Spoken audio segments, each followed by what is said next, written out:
closing. Alright, it's still easy.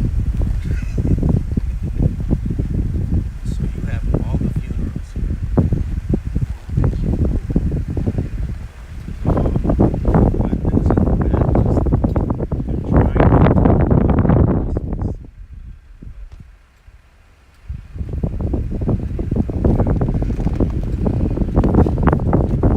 Sure, there is, but they're trying not to make it Sunday.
מפחד לילה, מחץ יעוף יומם מדבר באופל יהלוך, מכתב ישוט צהריים.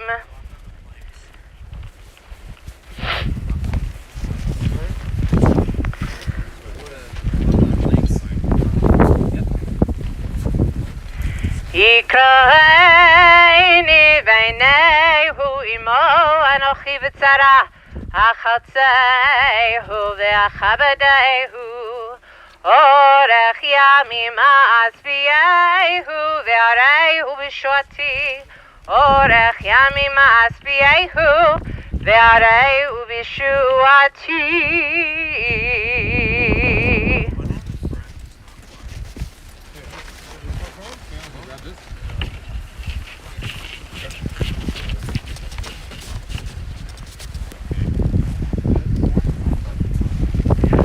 Al mikomo yavo b'shalom. May Toby Schnoor go unto God in peace, and we can all say, Amen. Adonai natan v'Adonai lakach, Yehi Shem Adonai mevorach, v'hu rachum yechaper avon v'lo yashchit, v'hirbal la'ashiv apo v'lo ya'ir kol chamato. God is given and God is taken away. May the name of the Lord be blessed, and we can all once again say, Amen. Ve'ashov ha'afar al ha'aretz kshaya, v'ruach tashuv el ha'elohim asher netana. The dust returns to the earth as it was, but the spirit returns to God who gave it. May Toby Schnoor's soul be bound up in the bond of life eternal. Send comfort, God, to those who mourn. Grant strength to those whose burden is sorrow. And we can all say, Amen. One more time, Amen, yeah. The Jewish burial service is a collection of psalms and recitations that Jews have been doing for 3,000, some say 6,000 years. When we connect all these same psalms and prayers together, we're connecting Toby's life to those thousands and thousands of years of tradition of the Jewish people. So we traditionally start with Psalm 123, which I'll chant first in the Hebrew. And if you don't recognize it by the time I'm through that, once I get to the English, you'll recognize it as a universal psalm. I'm going to invite you to come closer together if you want, because you'll definitely be warmer that way. I speak from experience. And there's a Jewish teaching of pikuach nefesh. So if you find that you're getting really cold and you need a break, you can go back to your car, start the car, and open the windows for a few moments, of course, to warm up. Mizmor leDavid, Adonai roi lo echsar, binotei sheyar abitzayni, al mei menuchot yenach aleini, nafshi shovev yanachayni, v'magle tzedek leman shemo, gamaki elech v'geitz al mavet, lo yirara ki ata imadi, shivtecha umishantecha heima yinachamuni, tarach lefanai shucha neged sorarai, dishanta v'shemen roshi kosi revaya, ach tov v'chesed yeradefuni kol yemei chayai, v'shavti b'beit Adonai le'orech yamim. Adonai is my shepherd, I shall not want, giving me repose in green meadows, leading me beside the still waters to revive my spirit, guiding me on the right path, for that is God's essence. Though I walk through a valley of the shadow of death, I fear no harm, for you are with me. Your staff and your rod comfort me. You prepare a banquet for me in the presence of my foes. You anoint my head with oil, my cup overflows. Surely goodness and kindness shall be my portion all the days of my life, and I shall dwell in the house of God forever. And we can all say, Amen. There are a few things that remain solid in Toby's personality from his youngest days to his final days. His love of sport, his sense of humor, and his quiet wisdom. The latter two I find particularly interesting because he used his words sparingly when it was the right time to make someone laugh or to help someone through a problem. And here we are during Hanukkah, the time when Jews around the world celebrate that sparingly used oil was just enough to have such an impact and represent the miracles and the light during Hanukkah, the darkest days of winter. A message for us that it seems Toby knew well his whole life. To use the cliche, less is more, or choosing wisely. It's interesting that we're doing this during the time we're honoring his life, his passing of the 20th Kislev, right in the middle of Hanukkah, where this is the prominent message that we explore as the theme of Hanukkah as well as in his life. And his family, having been told he would not wake up from his 50-hour some-odd coma, that he was in a coma, he did. And he gave his family a few more hours of contact after his son-in-law Jack played him loudly in his ear the theme song to Jeopardy. Perhaps the biggest highlight from those few hours that followed would be when Carla suggested that they let him sleep for a while after a day of visiting so that he could rest, and he responded in true form with, quote, "Why do I need to sleep? I've been in a coma for 52 hours. A last glance at the comforting feeling, perhaps, that even at his end of days, his personality was well within him, despite his nearing death, and despite any fear of pain, the rest of us on the outside looking in within him was still there, even though the end was near." I want to offer that this quote of Toby's was perhaps his final lesson, a question that he posed to Carla as a humorous, really, piece of advice, which was exactly the way he was all his life. Born in Winnipeg, December 31st, 1927, to Fred and Ann Schnoor, both of blessed memory now, he's predeceased by his younger brother Jack. He's the beloved husband of Ray and father to Jeffrey and Bruce and Carla and Jack and Zadie, to Taryn and to David and Laurel.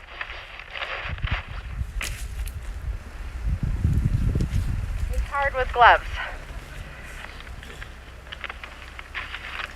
Family trips and fun were often centered around family and visiting mostly by car, often to the older generations, to grandparents and even great-grandparents and aunts and uncles.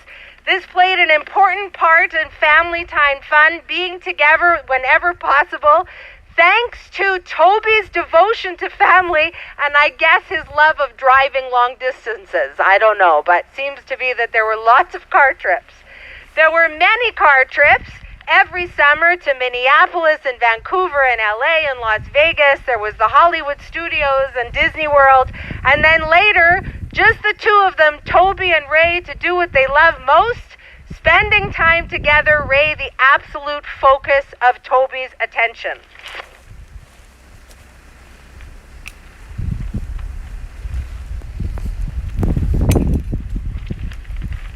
It all started on a streetcar, the same one that Toby and Ray got onto every day, until Toby worked up the courage to ask one of Ray's brothers if he could ask her if he would go out with her, if she would go out with him. Finally, she said yes. I'm not sure it took too much convincing. I asked her what was that like when they met, and her answer was that they couldn't wait to get married. And here we are, over 70 years later, their proudest accomplishment, their children, and their children's accomplishments, and especially David and Taryn. David, who considered his Zadie like a second father, and Taryn, who had the kind of Zadie who joked or threatened maybe that he was just getting ready to go clubbing with her. I'm not sure how many weekends out of the year that happened, but I'm sure that was great fun. Supporting his loved ones no matter what was his bottom line. This is tributed to the complete silent house when Jeffrey was studying. All those shows that Toby was watching, CNN and jeopardy, were close to silent so that he wouldn't disturb his son studying. Or the brilliant advice he gave Carla upon her return to Winnipeg from school that may just be the advice responsible for Jack and their children, so his grandchildren.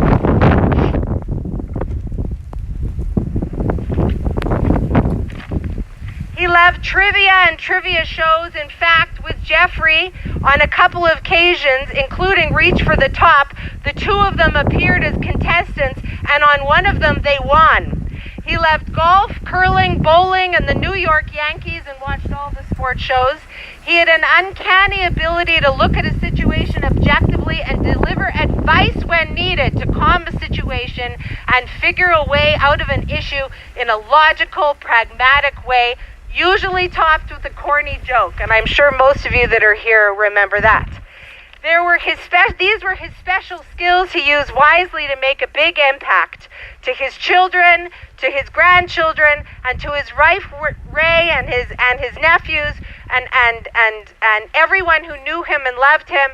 May you continue to find humor and wisdom in the people you love. May this bring you comfort and joy and warm memories of your father and husband and Zadie for many generations to come. May his soul be bound up in the bond of life eternal. May he forever rest in peace. And we can all say, Amen. Now a few more words from David first. You're going to come forward, followed by Randy.